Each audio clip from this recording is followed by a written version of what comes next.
Talking of impressive, let's go over and talk to TalkTV's international editor, Isabel Oakeshott, up there at the Tory party conference in Manchester. Hi, Isabel. Hello there. Your first initial thoughts on Suella's speech? Well, it was quite an extraordinary appeal to the Conservative grassroots. You know, this is bluntly the red meat that they've all been waiting for here at this conference. Now, they got quite a bit of it from Liz Truss at her Fringe meeting yesterday, but this came from the main conference stage. Now, what I think is really curious is that half of the front bench were not actually in that speech by Suella Braverman, by the Home Secretary. They chose not to be there to support her. They were in an alternative event just next door, organised by a Fringe meeting. The Deputy Prime Minister was at it, the Foreign Secretary was at it, and another of the Foreign Secretary's team. So I think this illustrates the divides in the Conservative Party that are being laid bare here at this conference. You've got a Home Secretary who is making a naked leadership pitch here, even though there is officially no vacancy. Meanwhile, half the cabinet, who would ordinarily be clapping on from the sidelines, are not even showing up to support her. That is really interesting. What about, I mean, I was just saying, you know, she's talking about really getting a grip on the migrant crisis. I mean, the words are strong.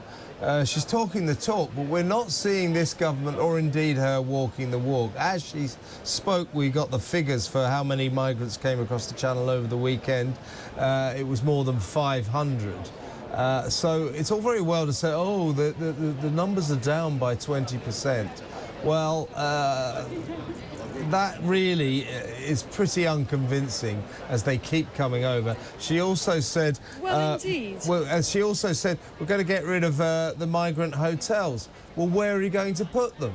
Because you can't put them in detention centres because they haven't opened any yet. So, you know, a lot of words, but they're questionable.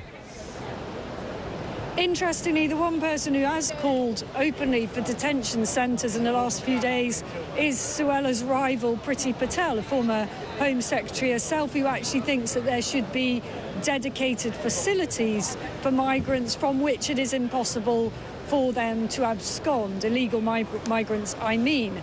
Because one of the big problems, as Suella Braverman herself should know full well, is that those who are awaiting decisions on their asylum status, having come over here illegally in boats or otherwise, are kept in hotels at taxpayers' expense and entirely free to disappear into the black economy, which they do.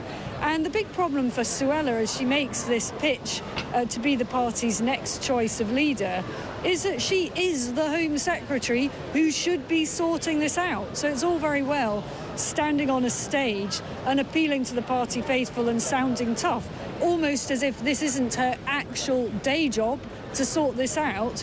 Voters will judge on the basis of the actual results. Are these boats stopping or not? And the big problem for the Conservative Party, they've got a year to go, absolute maximum before the next election, is if they hold that election at the last moment, which is obviously always the politician's instinct, wait as long as you can if you think you're about to be ousted, potentially we've got a whole other year, a whole other summer, crucially next year, of more migrant crossings, which are going to make Suella Braverman's words today, crowd-pleasing as they were, sound very empty indeed. Indeed. Now, the other tranche of her speech was an attack on Wokery, the Wokery that infuriates so many people in this country, the vast majority of country. Steve Barclay, the Health Secretary, is picking up on that. He's saying women will be prevented from using female-only hospital wards, and more to the point, he wants the NHS to start calling women women, to get rid of ridiculous terms like chest feeding and bring back breastfeeding, to get away from this nonsense that saturates the NHS. Well, it's all very well, and then of course Suella also picked up on it, saying, you know, we're going to stop the wokery, we know people hate it, we're going to stop it.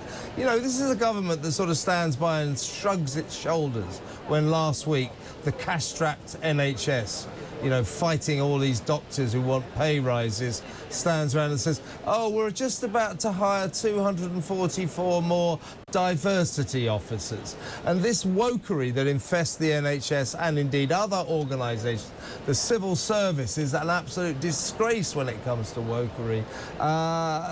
It's all very well saying, oh, we're going to stop it.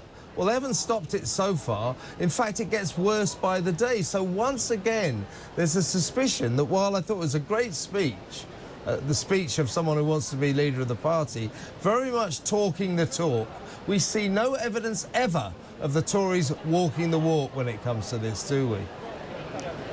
I agree with you, and there was a moment yesterday in Jeremy Hunt's speech. The Chancellor started talking about diversity and inclusion and acknowledging that the audience here, this audience of Tory party activists who've paid good money to be here and be told what they want to hear, frankly. He started talking about how he understands that diversity and inclusion, too much money is wasted on that, I'm paraphrasing here. And he was going to make an announcement. And I thought, wow, something interesting is coming here. He's going to announce a crackdown.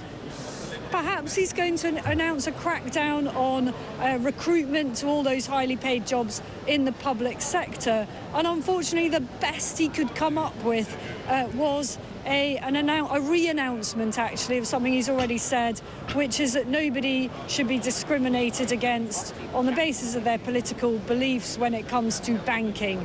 He's already announced that. That's not really a crackdown on, you know, unnecessary jobs as it sounded like it was going to be.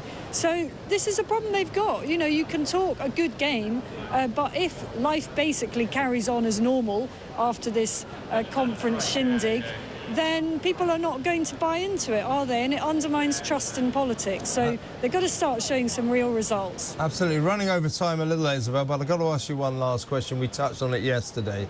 Overshadowing this entire conference is HS2. Now, everybody knows, I mean, they've already cancelled the Leeds branch of that very expensive railway line. And everybody knows Sunak has decided to cancel the Manchester branch as well, but he has also decided that that would be a bad look for this conference. So he keeps telling everyone, I haven't made a final decision yet. Well, he has, and I think it's a really bad look that this conference is based on that kind of deception. I don't think this is very good politics, do you? Well, here we are, ironically, in a former train station. Actually, must have been a beautiful building before it was decked out as the Conservative Party conference. And he does not want those headlines saying, you know, Tories in Manchester cancel this Manchester-based thing. And as you say, stringing out the pain is not actually a particularly good game for the Conservatives either. So they're in a real mess on this. They should have seen it coming. Obviously, questions were going to bubble up, potentially come to a head at this particularly sensitive time when the whole government is gathered here in Manchester. And they've just kind of blundered it, frankly. They're hoping to keep blustering their way through the next few days. And then Sunak, when he thinks the heat's off a bit, maybe when Labour's doing their conference or something, will announce what everybody already knows. Very, very badly handled, I think. I agree with you.